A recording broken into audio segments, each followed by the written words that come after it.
Salut la team, j'espère que vous allez bien. Ça fait longtemps, je n'ai pas fait de vidéo. J'étais très occupée par mon nouveau bijou, un nouveau business que j'ai lancé parce que j'ai eu la grâce d'obtenir un espace beaucoup plus grand pour lancer un business que je vais prendre le temps de vous présenter.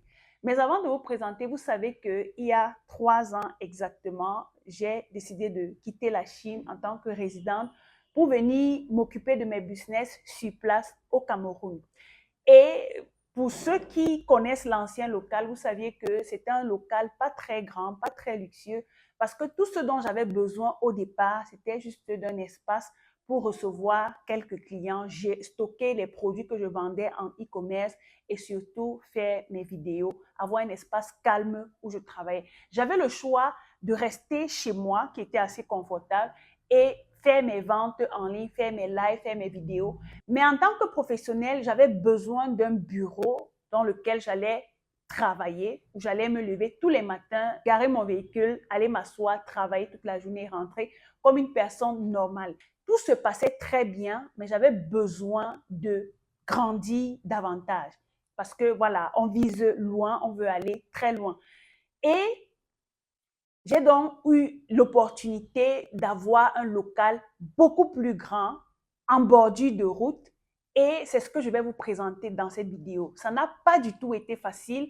J'ai pris un local vierge qui n'avait pas de carreaux, qui n'avait rien du tout, comme vous allez voir tout à l'heure dans la vidéo. J'ai pris le temps de me poser, d'investir ce qu'il fallait parce que je voulais quelque chose d'épuré, je voulais quelque chose de luxueux et je voulais surtout quelque chose élevé aux standards occidentaux parce que je voyage beaucoup et je vois les choses que les gens font à l'extérieur.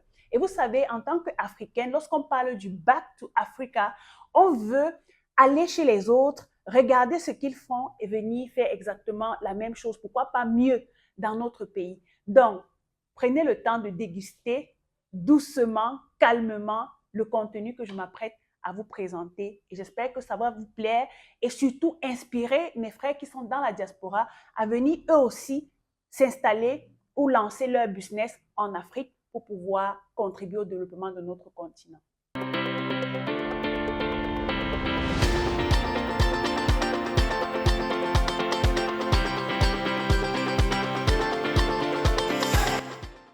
Alors la team, est-ce que vous êtes prêts? Je m'en vais vous présenter le nouveau local, tout vierge dès le départ, comment ça a commencé, comment c'était au départ, comment je l'ai trouvé et on va déguster ensemble le processus. Comme vous pouvez voir là, j'avais déjà pris le local, c'est-à-dire j'avais déjà signé le contrat à ce niveau, j'avais déjà rencontré, signé ce qu'il fallait, j'avais déjà, le local m'appartenait déjà. Vous allez voir, les murs sont vierges, le sol est vierge, il n'y a rien du tout. Donc, c'était un gros défi pour moi parce que non seulement il fallait mettre les vitres, il fallait mettre les carreaux, il fallait mettre la peinture, il fallait staffer un endroit. Donc, on a commencé parce que j'avais besoin d'une cuisine dans le coin. Vous allez prendre le temps de voir. Donc, on a commencé par l'achat du matériel et moi-même, j'étais au four et au moulin parce que vous savez, j'ai une entreprise dans l'immobilier, on fait dans la construction, ainsi de suite. Donc, moi, j'avais mon choisible DL Immobilier. Donc, voilà, vous allez me voir dans l'achat du matériel, le choix des parpaings, le choix des carreaux, ainsi de suite.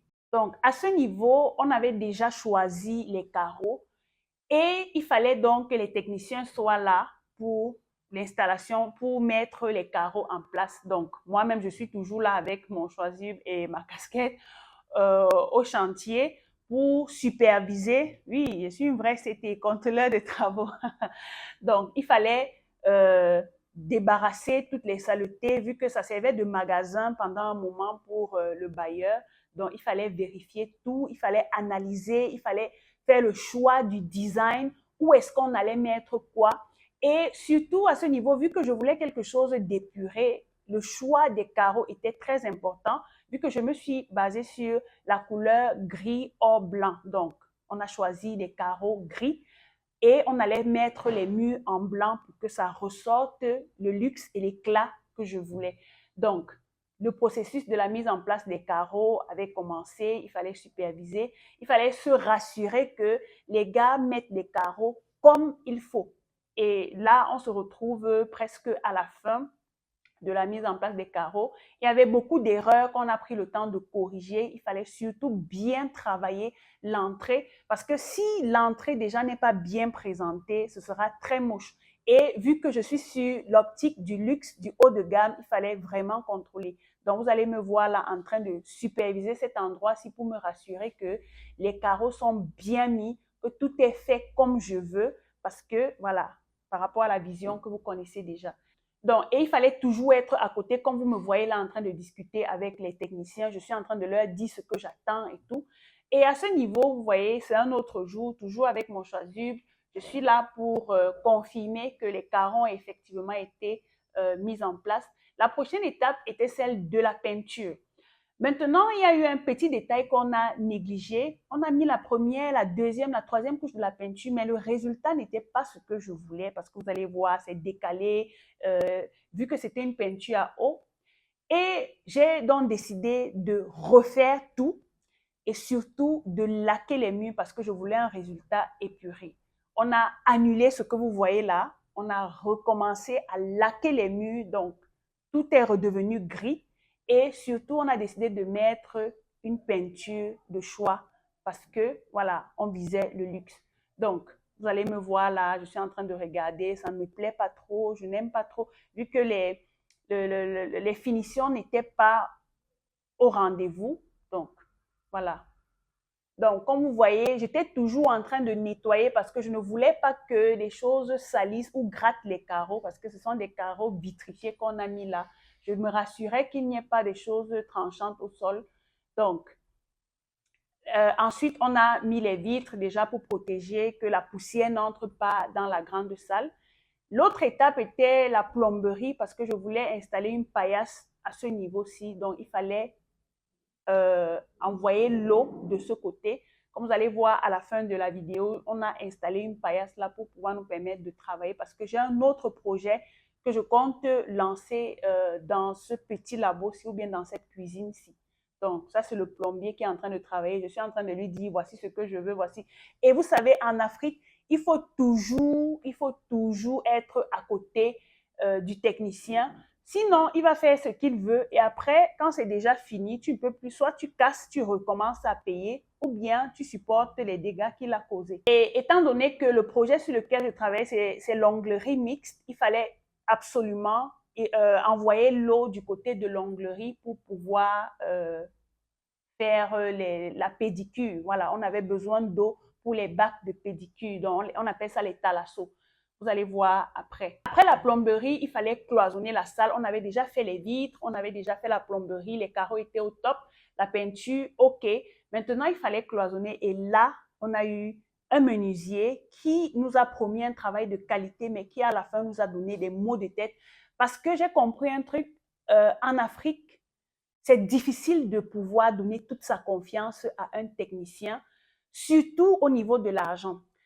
Il va te donner des montants colossaux. Si tu es prête à payer, il ne faut surtout pas faire l'erreur de lui donner la totalité de son argent avant qu'il ait livré tout le chantier. Donc, vous allez voir, au départ, on a choisi des lambris, mais vu qu'on voulait quelque chose de différent, il nous a proposé ce type de lambris-ci qui est beaucoup plus présentable, beaucoup plus luxueux. Vous allez voir le rendu final. C'est vrai que déposer comme ça, c'est pas trop ça, mais à l'installation, après le cloisonnement, vous allez voir que c'est très beau. Donc, je suis là en train de vérifier, est-ce que le bois est lourd, est-ce que c'est de la bonne qualité, parce que vous savez, le bois, les charançons aiment manger le bois, aiment gâter le bois, donc il fallait se rassurer que le bois est bien travaillé, qu'il a mis les anti-charançons dessus, que le bois est bien lissé et tout, parce que je voulais un rendu vraiment épuré. Donc, voilà, et je me suis rassurée de travailler avec une entreprise qui est légalement enregistrée, parce que ce sont des grosses sommes d'argent qu'il fallait dépenser. Ensuite, il y avait une partie de la salle qui n'était pas staffée, et on a dû interpeller un staffeur pour pouvoir terminer cette partie-là, la cuisine et le côté de la douche. Donc, c'est ce qu'ils étaient en train de faire. Je venais de plus près pour voir comment ils sont en train de mettre ces mèches-là dans le staff et tout.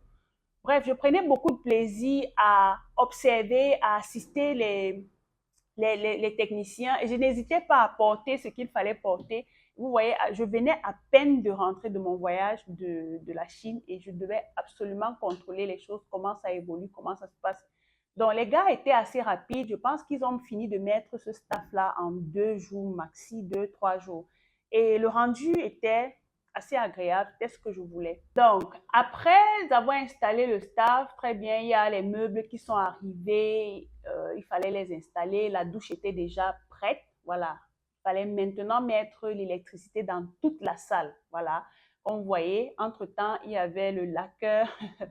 Ce gars m'a donné trop de maux de tête, donc il fallait laquer, en même temps, il fallait mettre l'électricité. C'est un projet qui, en principe, pouvait prendre 1 mois exactement parce que les fonds étaient là, l'équipe était là, mais la disponibilité de l'équipe, vraiment, les techniciens, c'est trop de casse-tête. Ils m'ont pris près de 2 mois, 2 mois, une semaine pour finir ce projet. Comme vous voyez, on a relaqué les murs, on a remis une nouvelle peinture. Ça m'a coûté de l'argent, ça m'a fait perdre de l'argent, mais j'ai préféré faire ça une bonne fois pour toutes afin d'avoir le rendu que je souhaitais. Donc, la team, voilà la première partie du projet avec les techniciens, que ce soit les électriciens, les carreleurs, les staffeurs, ainsi de suite. Ça m'a donné du fil à retordre et je vous prépare la deuxième partie dans laquelle je vais vous parler du budget et je vais vous présenter concrètement le nouveau projet que j'ai décidé de lancer afin de vous inspirer vous aussi à rentrer en Afrique, préparer votre Back to Africa, d'investir pour contribuer au développement de notre continent.